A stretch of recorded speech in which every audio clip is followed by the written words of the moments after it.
una sa lahat. Bangkay ng TNVS driver na brutal na pinatay, natagpuan na. Sa masukal na lugar sa Nueva Ecija natapos ang halos 2 buwang paghahanap.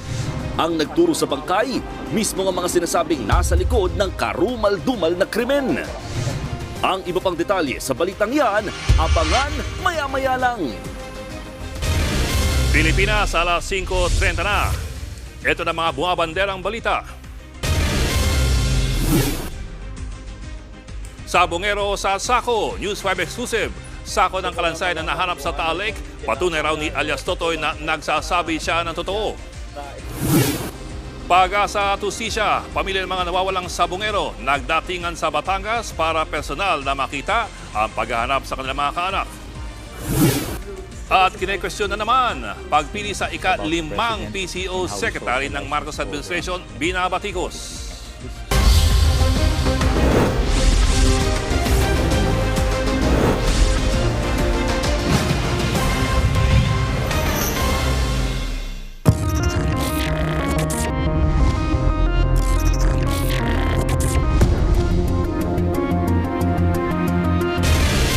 Nadagdagan pa ang mga sakong na-recover sa Taal Lake na posibleng naglalaman ng mga kalansay ng mga nawawalang sabongero.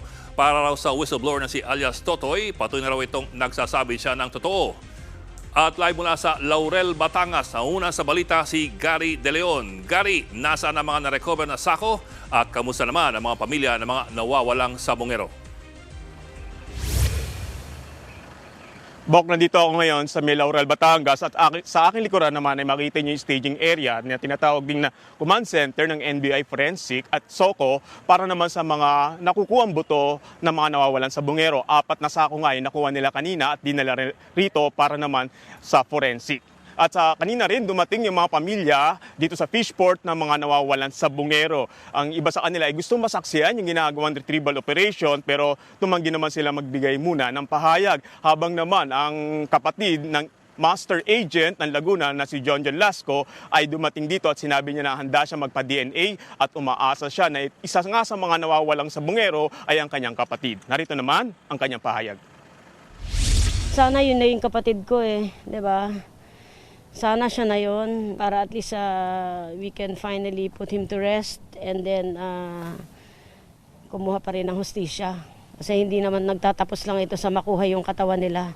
Kailangan talaga may managot dito sa nangyari rito. Ibang klase kasi talaga Last 5.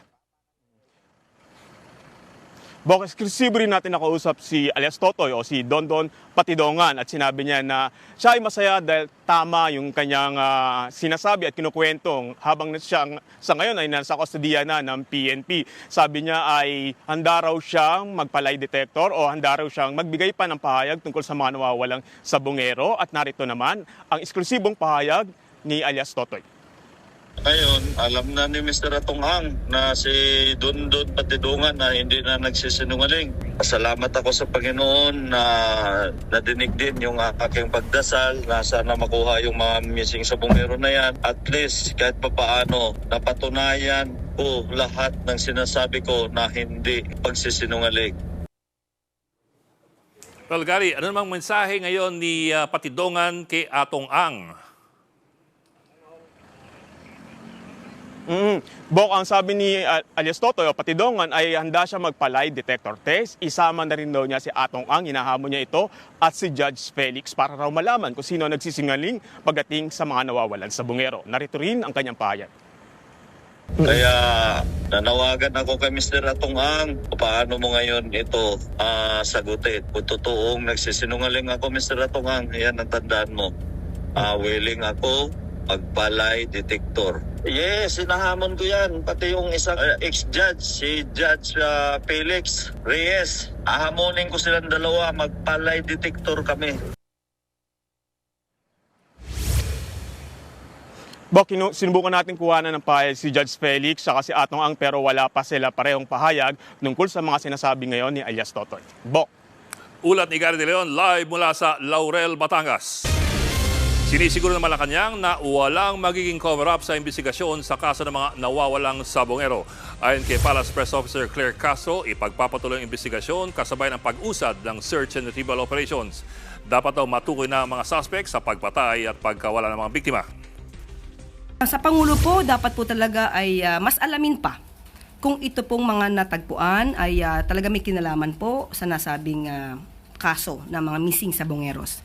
At kung ito po ay mapapatunayan talagang konektado, ito'y nagpapakita lamang na ang Pangulo at ang kasalukuyang administrasyon ay tutulong upang makamtan ang hustisya para sa mga biktima.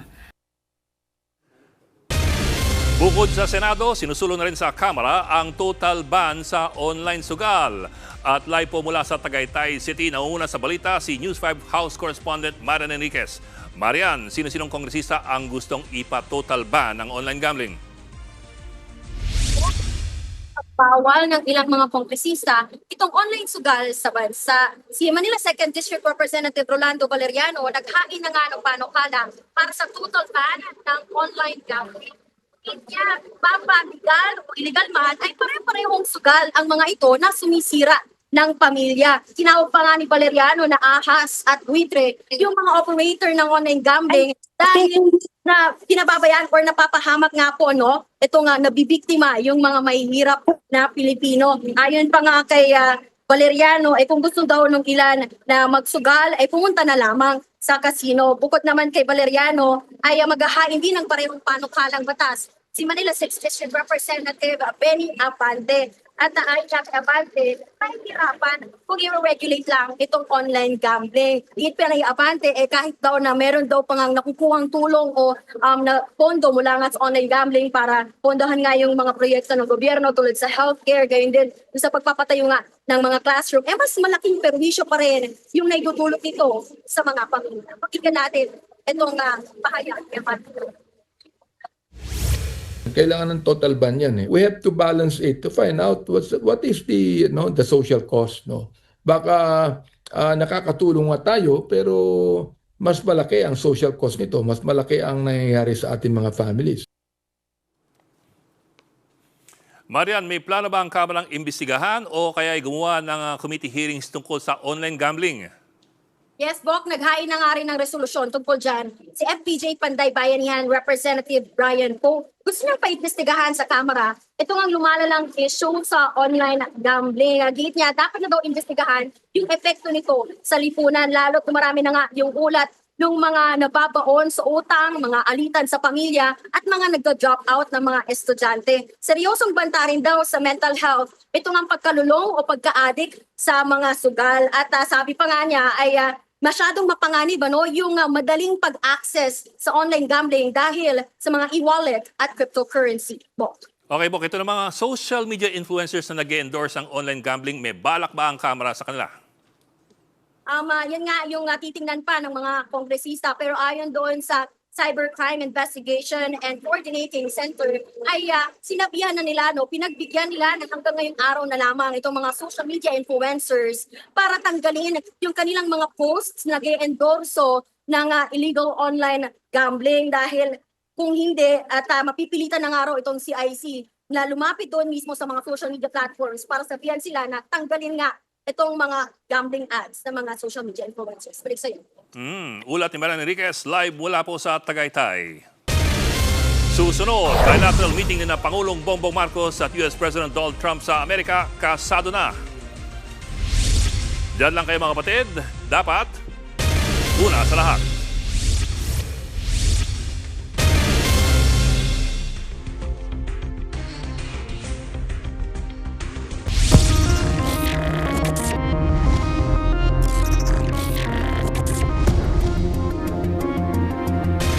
Posibleng abutin ng hanggang 2 araw bago matukoy kung butungan ng tao ang mga na-recover sa Taal Lake. At live mula sa Laurel, Batangas, nauna sa balita si News 5 Justice Correspondent Camille Samonte. Camille, ilang sako na ba nakuha dyan? Bok, nasa 2 sako ang nakuha ng Philippine Coast Guard sa kanilang pagsisid sa Taal Lake para nga yan sa paghahanap ng mga bangkay ng mga nawawalang sabongero. Pero sabi nga ni Commodore Tuvilla, hindi pa raw nila malaman o matukoy nga kung ano yung eksaktong laman ng mga sakong ito. Ang katatapos lamang kasi ng ating panayam, no, Bok, ang sinasabi ni Tuvilla, suspicious objects, yan yung kanyang term na ginamit. Yan daw yung laman ng mga sako na nakuha kanina. Nagsalitan sa paghahanap sa dalawang palaisdaan sa lawa sa bahagi ng Laurel, Batangas ang 36 na diver ng PCG. Tinukoy raw ng dalawang informant sa DOJ ang lugar na pinaghahanapan ng mga bangkay. Naunang sinabi ng whistleblower na si Julie Dondon Patidongan o alias Totoy na dito nga sa Taal Lake itinapon ang mga bangkay ng mga nawawalang sabungero. Hindi agad naiahon ang mga sako na ito dahil hinintay muna ang isang prosecutor at tauhan ng NBI para saksihan ang pagkuha sa mga sako. Hindi raw kasi pwedeng basta-basta alisin ang mga sako dahil kailangan itong suriin ng mga investigador dahil pwede itong maging ebidensya sa kaso ng mga nawawalang sabungero. Bok? Camille, anong timeline ng DOJ sa pagtukoy sa mga sinasabing kalansay? Bok, walang particular na timeline ang Department of Justice. Ang gusto lang daw nilang tiyakin ay itong mga boto na to ay galing nga sa tao at ito nga yung mga boto na to na na-recover sa Taal Lake ay sa tao. Ayon kay DOJ Assistant Secretary Mico Clavano, posibleng abutin ng 24 to 48 hours ang kumpirmasyon. Kinunan na ng DNA samples ang kaanak ng mga nawawalang sabungero. Kung makumpirma naman, nilang boto nga ito ng tao, hindi tumugma sa DNA test ng mga kaanak ay magiging panibagong kaso raw ito. Ayon naman sa NBI, lalong lalakas ang kaso kung mapatunayang mga labinga ang nawawalang sabungero ang na-recover. Kung naaagnas na ang mga labi at hindi na makilala, pwedeng ipasuri ang dental records at magsagawa ng DNA testing. Pero aabutin pa raw yan, Bok, ng isang buwan bago magkaroon ng resulta ng DNA test. Bok? Ulat ni Camille Samonte live mula sa Laurel, Batangas. Biyaheng Amerika si Pangulong Bongbong Marcos para sa unang bilateral meeting nila ni US President Donald Trump. 3 araw mananatili ang delegasyon ni Marcos sa Washington, D.C. At live po mula sa TV5 Media Center, nauna sa balita si News 5 Palace correspondent Maricel Halili. Mase, anong posibleng talakayin sa pagbisita ni BBM sa White House? Bok, tumanggi muna ang Malacanang na idetalye kung ano ang agenda ni Pangulong Bongbong Marcos sa pagpunta niya sa Washington. Ang tiyak lamang, sabi ni Palace Press Officer Undersecretary Claire Castro, pupunta siya doon sa July 20 hanggang 22. Pinagpapaubayan na nila sa Department of Foreign Affairs ang pagdetalye kung ano-ano nga ba yung mga paksang tatalakayin. Pero it's good to take note yung mga nangyari nito lamang mga nakakalipas na araw na matatandaan natin, nag-anunsyo ang Amerika na mag-i-impose sila sa Pilipinas ng 20% na reciprocal tariff. Ito yung pagpapataw ng taripa doon sa mga export products ng Pilipinas na ipinapadala nila sa Amerika. Ipatutupad yan sa August 1. So mas mataas kumpara doon sa initial na 17% na inanunsyo ng US. So hindi na nakakagulat kung kabilang yan sa tatalakayin sakaling matuloy nga yung bilateral meetings sa pagitan ni US President Donald Trump at ni Pangulong Bongbong Marcos. Siyempre kapag ganitong mga bilateral meeting, Bok, hindi naman nawawala dyan yung usapin tungkol sa seguridad. Lalo na ngayon, mainit din ang West Philippine Sea. So isa din yan sa inaantabayanan natin, kabilang na yung mga issues tungkol doon sa ating mga overseas Filipino workers. But again, hinihintay pa rin natin ang opisyal na pahayag ng DFA at ng Malacanang tungkol sa magiging agenda ng Pangulo. Bok.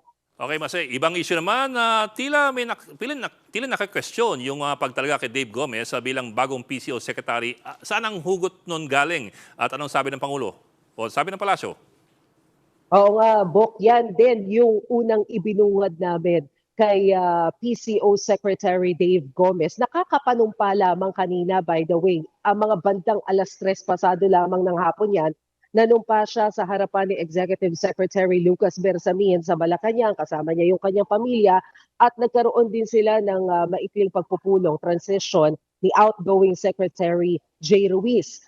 Isa yan doon sa mga natanong natin kay Secretary Gomez, pero ang paliwanag kasi dyan, ng ilang sektor, kabilang na si Senador Pia Cayetano, hindi nararapat yung pagkaka-appoint kay Secretary Dave Gomez sa PCO dahil sa minsang naging affiliated ito sa industriya ng tabako. At bilang cabinet official, mataas daw ang posisyon, importante daw na independent siya pagdating doon sa mga polisiya at panawagan na tingin ay makakasama naman sa taong bayan, kagaya nga niyang paninigarilyo.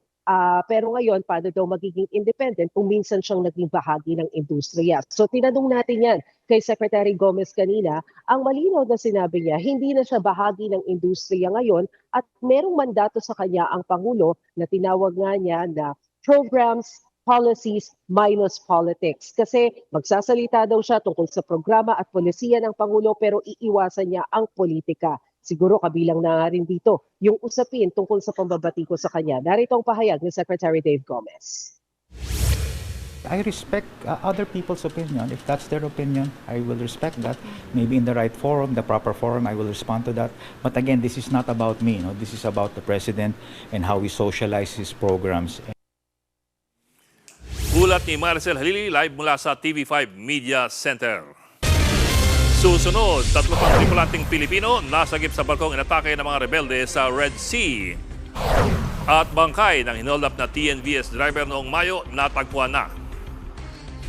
Huwag kayong bibitiw, dapat una sa lahat.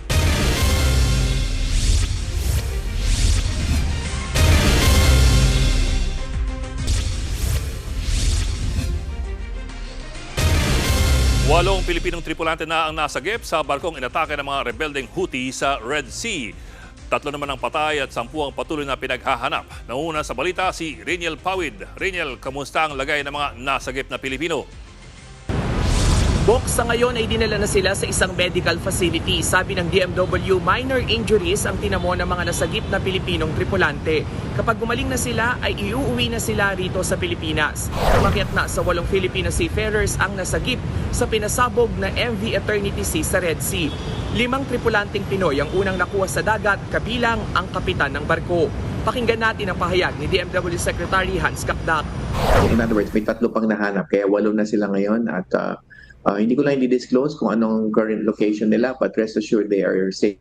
Sa report naman ng European Union's Maritime Security Mission, nasagip din ang Greek at Indian security member na nasa barko. Patuloy ang search and rescue operations sa palibot ng lumubog na bulk carrier.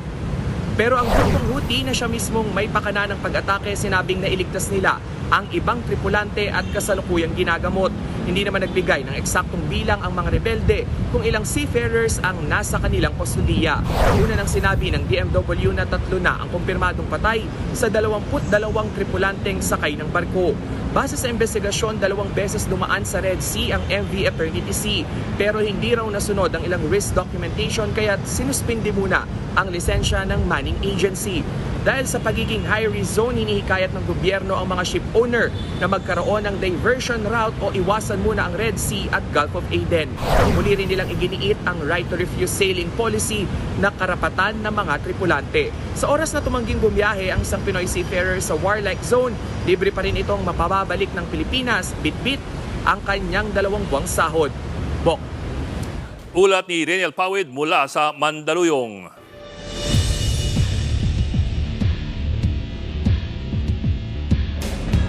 Narito mabilis na pasada sa iba pang mga balita. Natunton ng mga otoridad ang bangkay ng TNVS driver na hinold up at brutal na pinatay sa Cavite noong Mayo. Natagpuan ang mga labi ni Raymond Cabrera sa may damuhan sa Saragossa, Nueva Ecija. Sumuko na rin ang 3 sospek kaninang madaling araw sa NBI headquarters. Sila mismo ang nagbunyag sa kinaroroonan ng bangkay. Then on the spot ang 19 anyos na rider matapos sumalpok ang minamanayong motor sa isang simbahan sa Cotabato. Putol naman ang kamay ng kanyang ama na angkas niya. Base sa investigasyon, nawala ng preno ang motor habang nasa pababang bahagi ng kalsada. Sugatan naman ang isang rider matapos bumangga sa nakaparadang tricycle sa Kabagan, Isabela. Ayon sa mga otoridad, hindi raw napansin ng rider ang trike dahil madilim ang kalsada. Hindi naman nasaktan na lalaking nakatayo sa tapat ng tricycle nang mangyari ang aksidente.